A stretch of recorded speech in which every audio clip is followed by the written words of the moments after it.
ప్రేమతో ఇట్లా ఒక్క చూపు చూసిందంటే దాన్ని ఆలన పాలన అయిపోతుంది. అలాగే బాబాగారు కూడా సద్గురువు ఒక్క ప్రేమతో మన మీద ఒక్క దృష్టి ఇట్లా సారిస్తే చాలు మన జన్మ ధరించిపోతుంది. వాళ్ళ చూపు కోసం ఎందరో నిలబడతారు. ఎన్నో రోజులు నిలబడాల్సి వేచి చూడాల్సి వస్తుంది. వాళ్ళ కటాక్షం బాబా లోపటి ఉంటే కంపౌండ్ చుట్టూ నిలబడతారు.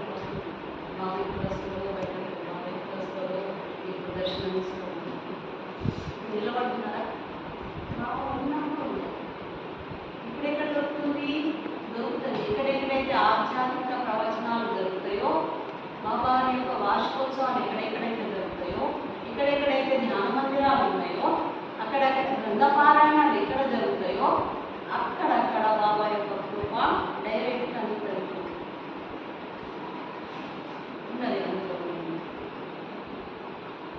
అప్పుడు మనల్ని ధన్యులుగా చేసే శక్తి మాత్రం మనది. కానీ మనకు తెలియదు.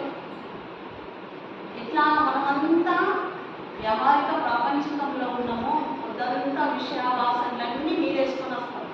అవునా? అవన్నీ దేంతో తొలగించాలి? మరి ఇల్లు అయితే చీపుతో తుడిస్తే చెత్త చెదారం వెళ్ళిపోతుంది.